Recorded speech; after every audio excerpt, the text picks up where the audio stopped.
You're watching News First Primetime News. Let's now take a look at Action TV.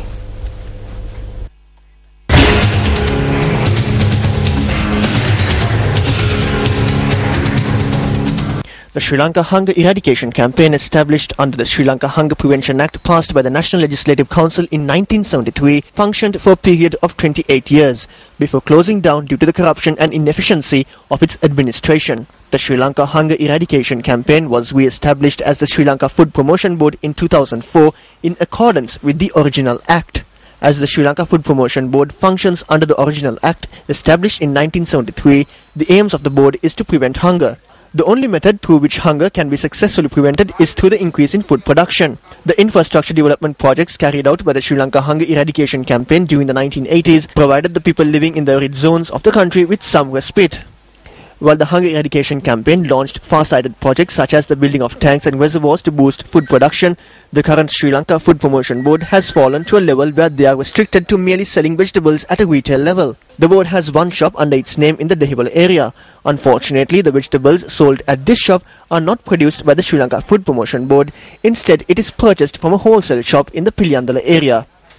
The board is conducting such activities in a backdrop where the farmers belonging to the Sri Lanka Food Promotion Board are being neglected. This 12-acre farm located in close proximity to the Kataragama Buttala main road is an example of the activities being conducted by the Sri Lanka Food Promotion Board. This is yet another farm belonging to the Sri Lanka Food Promotion Board which spans across 16 acres. A 10-acre plot of paddy land is located within this farm. Incidentally, the Sri Lanka Food Promotion Board owes a sum of 70,000 rupees to the farmers who were employed to yield the harvest of this farmland over the past 2 seasons. The harvest obtained during the last season was ground and sold without stocks being sent to Colombo. Incidentally, 6,500 kilograms of rice were dispatched to Colombo last year from this very farm. However, records in Colombo indicate that only 3,000 kilograms of rice had arrived in Colombo. An investigation carried out by Sri Lanka Administrative Service Special Grade Officer also revealed that high-ranking officials attached to the Sri Lanka Food Promotion Board had taken away a stock of harvest produced by farmers belonging to the board.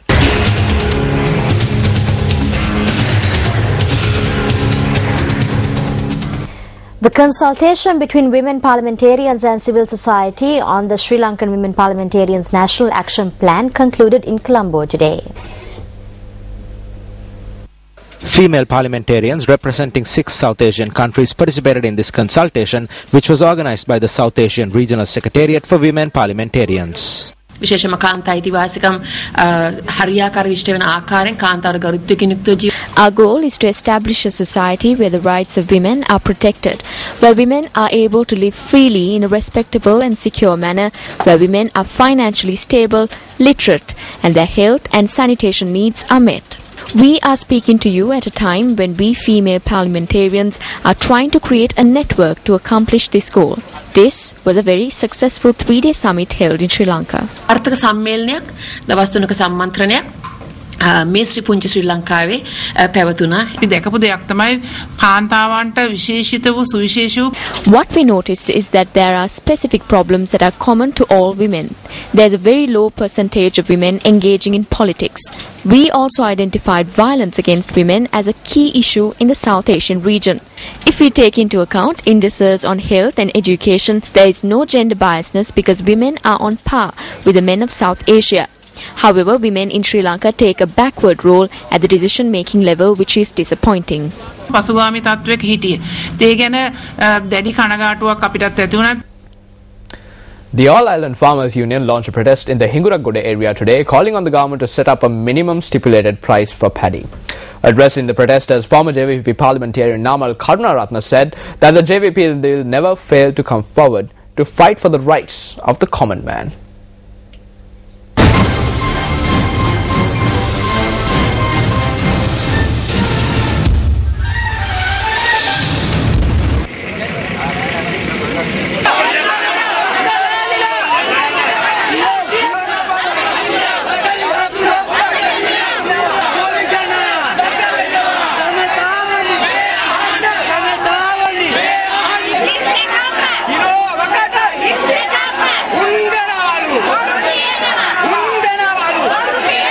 විශේෂයෙන්ම විපක්ෂයේ පාර්ශ්වවාහී නැහැ කියලා. They say that the opposition does not step onto the streets to protest. This may be true when it comes to the UNP, which is the main opposition, but this does not apply to us. Whenever the public faces a problem, we are the first to step onto the streets, distribute handbills, paste posters, protest, and counter tear gas attacks and assaults. I need to say that we have always been a movement that stepped onto the streets with the people. This is the initial protest concerning paddy prices. We challenge the government to enact laws at the next parliamentary session for a stipulated price for paddy, enact laws and prove that this government stands for the farmers.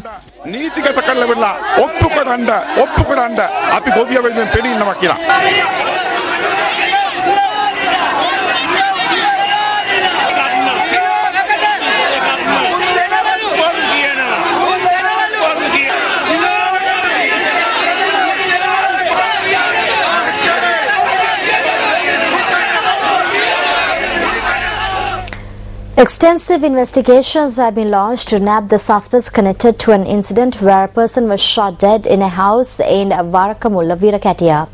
Police media spokesperson SP Buddhika Siriwardana said that the person was shot dead during an altercation that broke up between two groups. Preliminary investigations revealed that 10 people were present at the time of the shooting. Our correspondent said that an altercation had taken place between the two groups at a birthday party. An empty bullet casing was found at the crime scene. The owner of the house where the shooting took place has fled the area. The police media spokesperson added that statements were recorded from several people regarding the incident.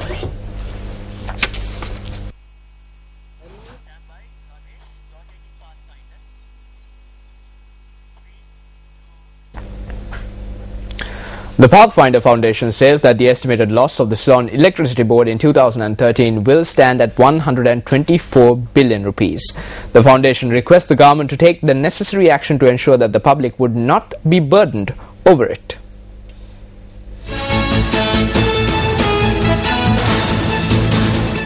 The Pathfinder Foundation shows that though the Electricity Board estimated an income of 174 billion rupees this year, expenditures were recorded at 268 billion rupees, and as a result a 94 billion rupee loss has been recorded.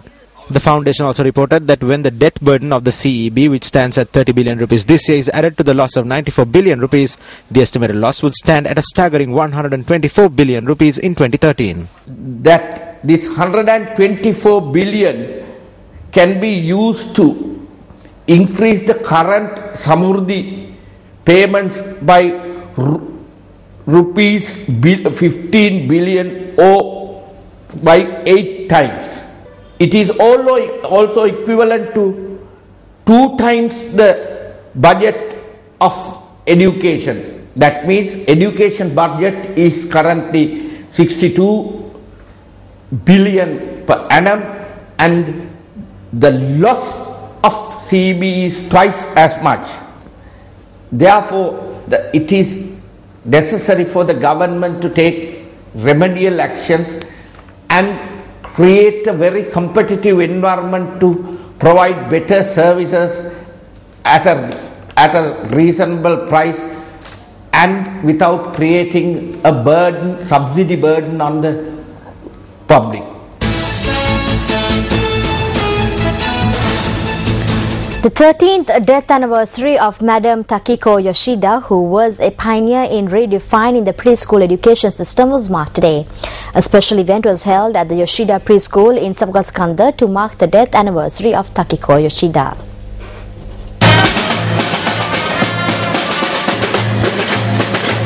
The eldest son of the late Takiko Yoshida, Dr. Kenji Yoshida, together with his wife, Sayoko Yoshida, attended the event. A consular from the Indian High Commission in Sri Lanka, Sunil Acharya, was the chief guest at the event. The Yoshida Education and Social Service Foundation maintains 18 preschools and an international school in Sri Lanka.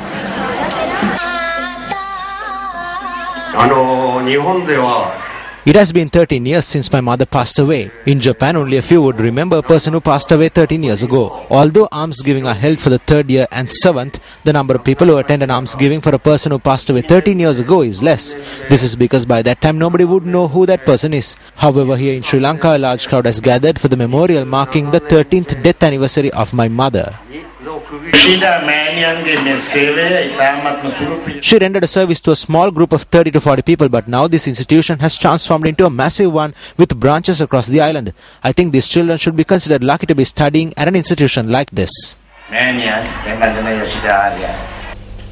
Mohammed Rashad, a News First U reporter from Muruthuwela Peraldiniya, filed this report on road in Dehiyanga that requires immediate renovation.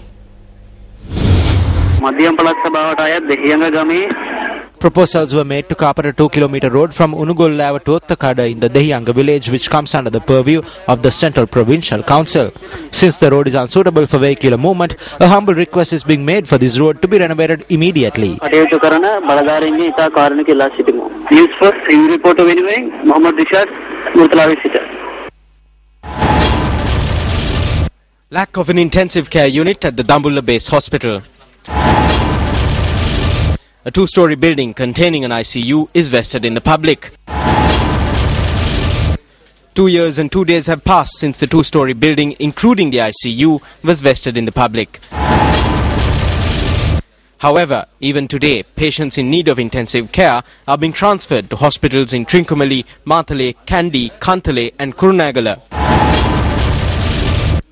Why is it that the ICU constructed at immense cost is yet to be vested in the public in reality?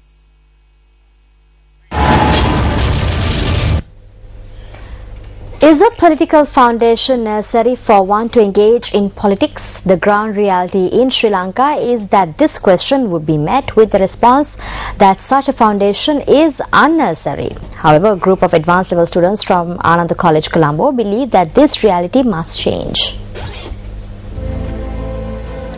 A magazine was launched at the Century Building in Ananda College, Colombo on Tuesday. This magazine, Sankrantiya, or Transition, compiled entirely by advanced level students of the school, aims to look at fresh angles to age-old debates. The intention of this program is to provide the audience with socio-political knowledge. What is politics and what is political science? We are divided at present. We have become so self-centered that we no longer think in terms of we, but in terms of I. We must remove ourselves from this situation. We need to introduce a new culture. What we mean to do through Sankrantiya or transition is to critique the conventional in political science.